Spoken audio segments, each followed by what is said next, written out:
bakunzi ba CANAAN TV, numunezero kandi gusubira guhura namwe ngo tuganire ijambo ry'Imana.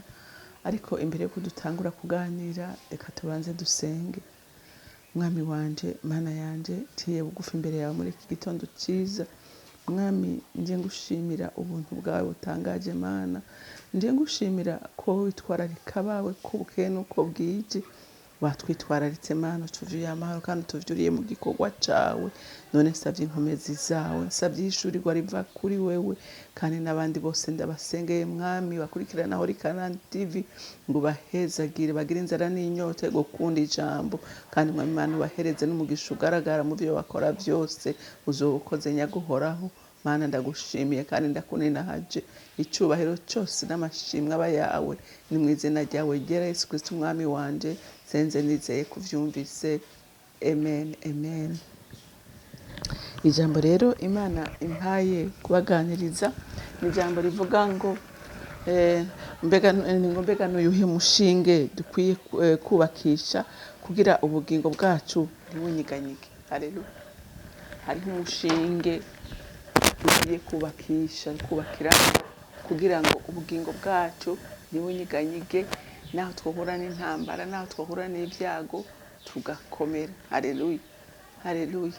Reka dusome ijambo ry'Imana muri Matayo igice n'ikindwi, turasoma kuva ku murongo wa 24 gushika ku murongo wa 27. Ukumva no gukora. Uwumva aya majambo yanje wese akayashyira mu ngiro asa n'umuntu w'umunyabwenge yubatse inzu yiwe ku rutare, isegenya iragwa, inkukura irasendanisha, igihuhusi kirahuhuta, bisurira kuri nyanzu ntiyagwa, kuko umushinge wayo wari wubatse ku rutare. Ariko uwumva aya majambo yanje wese ntayashyire mu ngiro asa n'umuntu w'imburabwenge yubatse inzu yiwe ku musenyi, isegenya iragwa, inkukura irasendanisha, igihuhusi kirahuhuta, bisurira kuri nyanzu, irasenyuka, kandi isenyuka ryayo riba irikomeye. Amen. Murumva nk'abana b'Imana, umushinge dukwiye kubakisha kugira ngo ubugingo bwacu bukomere, kugira ngo naho twuhura n'intambara imeze gute ntiduhungabane, ntitugire ubwoba, ahubwo dushikame tugakomera, kuko dufise umushinge twubatseko. Urumva Yesu yatanze akarorero, ati umuntu arashobora kubaka, abantu babiri bakubaka inzu, atuma akarondera amabuye, akarondera isima nyinshi, akimba umushinge muremure, akagira fondasiyo ikomeye, hama ngo akaduza inzu. Iyo nzu uko yoba imeze kose, nayo isa nabi inyuma umuntu ayiraba akabona ari inzu isuzuguritse, ariko ngo iyo haje igihuhuzi akazisegenya ikagwa kuri ya nzu, ngo ntakiba, ntitemba, ntibomoka. Ariko avuga ati hariho n'uwundi ashobora akagenda agafata kubaka inzu yuko ata fondasiyo yakoze, akayisiga amarangi meza, akayishyiramo amadekorasiyo meza, hamwe n'abantu bose bayicako bakavuga ati mbega inzu y'igitangaza, inzu y'igitangaza. Ariko ngo hakira kuzisegenya ikacica munsi, kubera yubatse ku musenyi nta fondasiyo yakoze, ikaca inyengetera muri ya musenyi munsi, bakajya babona yanzigiziki yanziraguye. Rero n'umukristo, bantu b'Imana, n'ubundi agisubiyemo, n'umukristo atubakiye ku ijambo ry'Imana asa n'umuntu yubatse inzu akayubaka ku musenyi. Abakristo mwe nabo ikizoba bakubwira ko bubatse ku musenyi, akubwira ngo jewe ngo jewe vrema ngo natsitaye ngo pasiteri yansitaje cyangwa akakubwira ngo umurongozi w'abaririmbyi yansitaje jeri rya shingiro ndarihevye cyangwa akakubwira ama histoire akakubwira jewe vrema ibya bintu bavuga ibya bintu basaba jewe bingeza ahantu irya shingiro ndarihevye umva nagira ndakubwire ko wubatse inzu yawe ku musenyi wayubatse ku musenyi kuko umuntu yubatse ku ijambo ry'Imana. Haleluya. Umuntu yubatse ku ijambo ry'Imana aramenya ngo umurongozi wiwe ni umuntu agira intege nke. Uriko urabyumva? Ni umuntu agira intege nke. Yesu iwe yarivugiye ngo aravumwe wizigiye umwana w'umuntu. Ati icyitegererezo mukigire jewe. Niba genda ukagira icyitegererezo umuntu, menya ngo wubatse ku musenyi. Uyo muntu ejo uzomutangarira. Ndagira kubwira ko umuntu wese aragira ibihe by'intege nke uwo ari we wese. Kandi rero igihe wamushyizemo ibyizigiro byawe byose ubonye izo ntege nke ni ukuri ntushobora kuresista. Uravuga uti ibi bintu si byo, ibi bintu no si umva ukumva umenga wobiheba. Kubera iki? Wafashe icyitegererezo cyari wubatse ku mushinga atari wo. Haleluya. Ariko umuntu yubatse kuri Kristo kubaka ku ijambo ry'Imana, ijambo ry'Imana akarishyira mu ngiro. Umva ikikubako cyose ukironkera ijambo kibarira. Haleluya, haleluya. Icyago cyose kikubako ukironkera ijambo. Kandi nukuri iyo ufise ijambo riguriye muri wewe, iyo ufise ijambo riguriye muri wewe, nukuri n'ibintu bike bishobora kukunyiganyiza. N'ibike bishobora kukunyiganyiza. Kuko umenya neza ko uwo turwana w'inyamaraso. Uriko uravyumva? Si uw'inyama n'amaraso. Uyo nawe nta kindi ushobora kumugwanisha, nta kindi ushobora kumutsinda. Umutsindisha ijambo.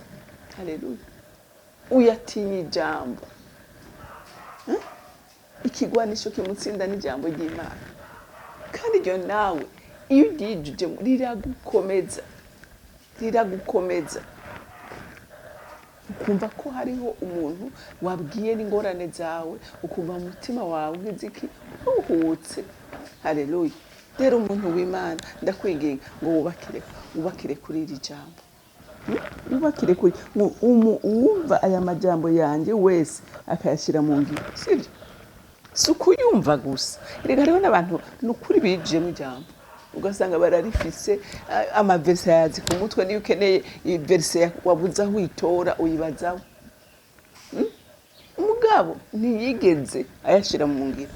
Ayo majambo ayafise mu bwenge. Mu bwonko kabisa arayafise kira kumubaza gusa ariko ntigeze ashika mu mutima washinga imizi muri we. Haleluya. Washinga imizi. Umubone mw'ivyamwa by'umuntu yari ijambo ry'Imana. Ntavyo ubona. Haleluya. Ntavyo ubona. Wakayashira mu ngiro wasa n'umuntu w'umunyabwenge yubatse inzu yo kwitara. Umuntu yubakira ku ijambo ry'Imana, umuntu y'ijambo ry'Imana akarigira ubuzima bwiwe, uwo ni umunyabwenge. Haleluya. Uwo ni umunyabwenge. Erega n'Imana ngira ngo murazi mwese ko Imana ikintu ca mbere Imana isonera ijambo ryayo. Imana ivuga ngo ndi nyuma y'ijambo ryanje. Ntari inyuma y'amajambo yawe washyize mu mutwe. Ari inyuma y'ijambo ryawe wizeye kandi ugendera. Imana iri inyuma y'iryo jambo kugira ngo ari gushitse ko mu buzima bwawe. Haleluya. Haleluya. Urumva rero ukaba ushaka kubaka neza kandi ukaba ushaka kuba umunyabwenge ubakira kuri iri. Hama urumva aba ari ryo ikurongora ku murango no mwijoro. Hari ibyo rikubuza, hari ibyo rikwemerera. Ibyo rikubuza ubireke, ibyo rikwemerera ubikore. Haleluya. Haleluya. ngo wasa n'umuntu w'umunyabwenge yubatse inzu yiwe ku rutare ngo isegenyiragwa ingukuri irasendanisha igihusi kigahuhuta isurira kuri nyanga ntiyagwa kuko umushinge wayo wari wubatse rutare. Wabyumvise? Wubatse ku rutare, wubatse ku ijambo, umva n'ukuri nta kintu na kimwe gishobora kukunyiganyiza. Hari abantu wumva ukumva ngo jewe eka mwajyana ngo ya yo wakurikiye ibitari byo, wakurikiye ibitari byo, ariko ni waba wakurikiye Kristo. Aho uri hose icyo vugwa cyose urakuramo icyawe, kandi wubakiye ku ijambo by'ukuri. Ibitari byawe ntibyakira, ibitari byawe ntibyakira, kuko si byose umuntu yakira. Ni nk'umuntu ariko ari kugira ngo apfa kubakisha amabuye ariyo yose, cyangwa napfa kubakisha ibiti byose igashaka ko inzu yiwe imere neza, cyangwa niyo apfa gufata ngo yubakishe ibyondo muri fondasiyo. Rero hariho n'abakristo bakiriye ibyondo bari byo biyuzuzamo, nawe iyo bahuye n'ibibazo Mana y'imbabazi batemba uno nyine. Rero cyo ndakwifuriza muntu w'Imana, ubakira ku rutare, ubakira kuri Kristo, ubakira ku ijambo. Nta kintu na kimwe kizokunyiganyiza, nta kintu na kimwe kizogutera ubwoba, kuko icyo cyose kizogutera uzoba ugifitiye ijambo kibwira. Haleluya, haleluya. Umwasi atinya ijambo, n'Imana yubaha ijambo ryayo. Imana yo mu ijuru ibanezagirire. Mana data rugira byose uri mu ijuru, ndaguhaye icyubahiro nyaguhoraho.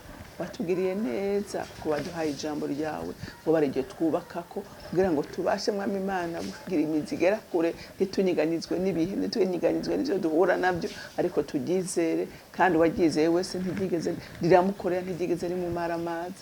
Mana ndagushimiye kandi ndakuninaje, icyubahiro cyose kibi cyawe mu izina rya Kristo Yesu. Senze nizeye kubyumvise. Amen, amen. Mwarahezagiwe, mugire umunsi mwiza.